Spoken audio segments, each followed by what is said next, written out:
Bonjour mes amis, vous savez, quand on regarde au travers des siècles le développement de l'islam et du christianisme, qu'on appartienne à l'une ou l'autre des religions, on est quand même obligé de faire le constat suivant, c'est que le christianisme a souvent été développé à l'intérieur de bâtiments aux murs en pierre de 3 mètres d'épaisseur. Beaucoup de ces bâtiments existent jusqu'à maintenant et témoignent donc de cette factualité, alors que l'islam en même temps a été développé dans des tentes et des gourbis. Je veux dire par là que, triste réalité, n'est-ce pas? Mais je veux dire par là que si tu cherches aujourd'hui à fonder une civilisation, en 2015, à fonder une civilisation avec un système religieux, spirituel, politique, social, économique, c'est ce que l'islam se revendique, qui a été développé pour les tribus d'Arabie il y a 1400 ans, effectivement, tu es mal parti, parce que ces mêmes tribus, quand elles ont été, j'allais dire, retrouvées pratiquement par les Anglais il y a quelques centaines d'années,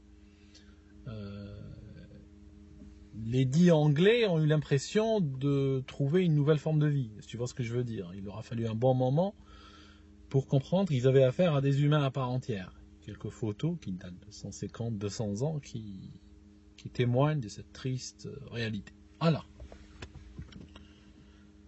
les gens peuvent me sortir l'âge d'or de l'islam, si tu appelles une époque, je ne sais pas, de razzia, de vente d'esclaves et de squattage de cathédrales transformées rapidement en marteaux, en mosquées, si tu appelles ça l'âge d'or, tu as une drôle de définition de ce type de civilisation. Je pense que l'âge d'or a été créé, puisqu'on est en train de faire des... Parce qu'aujourd'hui, j'ai pas vraiment le temps. D'habitude, je suis plus subtil que ça. Je sais que je démarre la vidéo un petit peu sur le chapeau de roue. D'habitude, je suis un petit peu plus réfléchi que ça, mais aujourd'hui, j'ai pas envie d'être réfléchi. Aujourd'hui, j'ai envie de faire simple. Je disais que l'âge d'or a été créé, soyez honnêtes, hein, on va le dire assez honnêtement. L'âge d'or a été créé par des professeurs, des chercheurs, ou des historiens, ou ce que vous voulez, généralement dépassant la 55aine, hein, plus que 55 ans, cheveux longs et grisonnants, se prenant encore un petit peu pour des gens de 25 ans, remplis de buzz, et fréquentant d'étudiantes maghrébines. Alors bon, voilà, tu es obligé de lui parler de l'âge d'or de l'islam pour l'amadouer. Et malheureusement, ce genre de discours creux, infondé, est venu résonner avec les mêmes discours qui étaient propagés dans la société arabo-musulmane par les prêcheurs qui prétendaient que dans le passé, cette société, avec ces mêmes principes qui sont les siens aujourd'hui, qui la font vivre dans la poubelle jusqu'au cou, toute forme de poubelle, bien entendu, ils lui ont fait croire que ces mêmes principes-là, une époque, on faisait une civilisation qui était comme une sorte de phare sur l'humanité. Voilà. J'arrive pas à croire. Moi, tu sais, aujourd'hui, j'ai envie de devenir terre à terre. Tu me parles de l'au-delà, tu me parles de sauver l'âme, tu me parles de force, je ne sais pas, abracadabrantesque, comme on dit. Tu parles de Dieu, de fin du monde, de destinée, je ne sais plus quoi, de résurrection, des trucs comme ça. Alors que tu n'as même pas les chiottes qui marchent. Tu comprends? Je suis désolé, mais aujourd'hui, je suis obligé d'être terre à terre. Vous comprenez? C'est triste. Vous savez, je voulais vous parler de l'immigration de juxtaposition. Parce que à votre vivre ensemble, moi j'oppose la juxtaposition, parce que c'est ça la réalité. Quand tu regardes dans les faits, il n'y a pas de vivre ensemble. Il n'y a pas de vivre ensemble en France, par exemple. Ça n'existe pas, c'est fou. Il y a une juxtaposition.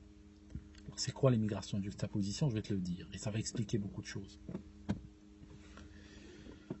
Quand tu prends la société dite arabo-musulmane, elle a un certain nombre de règles de fonctionnement intérieur qui garantissent l'échec de cette société. C'est écrit. Quand tu as une société qui encourage la peur, le rejet, la haine, la misogynie, qui croit ont des choses qui, comme là en Algérie, on a le retour des guérisseurs. Il y a des guérisseurs. Il y a là, je regardais l'autre jour des vidéos sur Facebook. Les guérisseurs ont aujourd'hui des files d'attente qui commencent à 5 heures du matin. Vous comprenez ce que je veux dire? Quand tu as des sociétés qui encouragent ce genre de choses, qui sont basées sur des principes qui encouragent ce genre de choses, elles ne peuvent pas évoluer, tu comprends?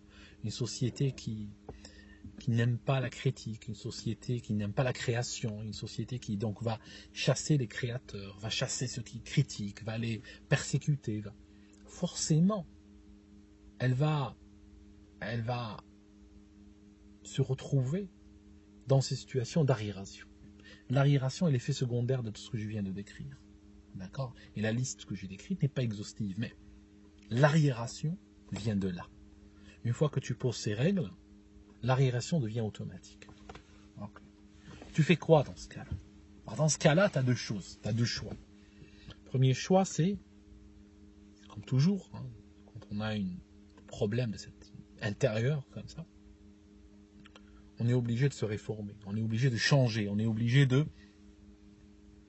renoncer probablement à un certain nombre de ce qu'on considérait comme acquis, parce qu'on a vu le résultat sur le terrain. Et on se dit, je ne peux pas continuer comme ça, ni pour moi, ni pour les générations futures, c'est trop injuste. Il va falloir qu'on mette de l'eau dans notre vin, comme on dit. Et qu'on commence peut-être à renoncer à un certain nombre de principes, ou à un certain nombre d'idées, ou autres, qui ont peut-être été considérées comme écrites sur de la pierre à notre époque, ou même à l'époque de nos grands-parents, mais quand on regarde, même à l'époque de nos grands-parents, ces idées-là faisaient que nos grands-parents n'ont jamais décollé au-delà de leur gourbi. Voilà. Et que nous non plus, et que nos enfants non plus. Et que finalement, quand je regarde une map monde, je vois que tous les pays qui n'ont pas ce genre de principe arrivent à fabriquer de l'aspirine, arrivent à fermer des boîtes de conserve, arrivent, je ne sais pas, à avoir des routes goudronnées, ou arrivent à je ne sais pas moi. Alors que nous, on est toujours là. Si on a besoin d'une route goudronnée, on est obligé d'appeler des Chinois qui nous la fabriquent, qui ramènent jusqu'au dernier ouvrier que ça pèle pour la fabriquer. Ok? Donc, dans ce cas-là, tu te dis, la réforme devient obligatoire. Il faut que je me réforme. Maintenant, j'ai une autre idée. Si tu ne veux pas te réformer, il y a une autre idée. Tu ne veux pas te réformer. Ben, tu fais ce qu'on appelle de l'immigration de juxtaposition. Voilà. Tu trouves un peuple. Alors absolument, alors vraiment choix important, n'arrive pas tu le gourres. Il ne se gourre pas en général.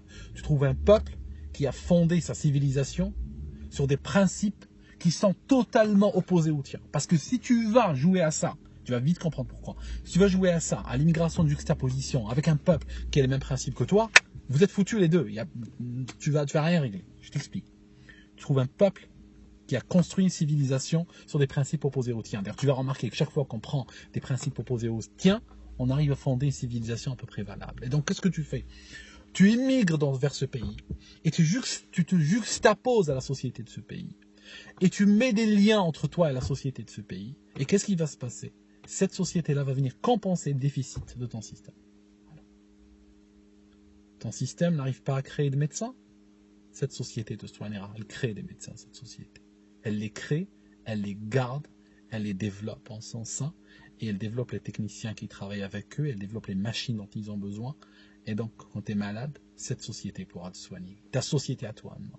Une société qui est contre l'intelligence, contre la créativité, ne pourra pas créer un système aussi complexe. Elle pourra créer de temps en temps un généraliste ou un spécialiste, ou autre, mais elle ne pourra pas créer un système médical du top jusqu'en bas digne de ce nom. Pas possible. Donc, cette société pourra te soigner.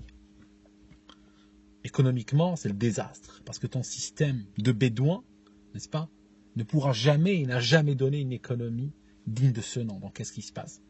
Tu te juxtaposes, et par des aides sociales, on va te donner carrément de l'argent. On va te donner, tiens, cash, comme ça, on va te le donner, pour essayer de compléter ton déficit. D'accord?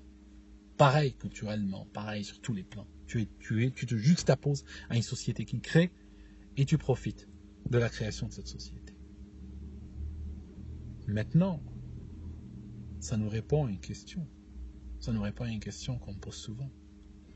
Pourquoi, par exemple, les islamistes d'Europe sont plus radicaux que les islamistes d'Algérie?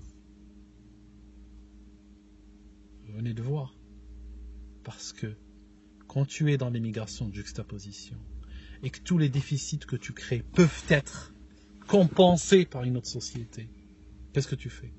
Tu as encore moins de raisons de te réformer, tu as encore moins de raisons de te freiner, tu as encore moins de raisons de ne pas vivre ce que tu considères comme ta culture ou ton système, aussi foireux qu'il soit.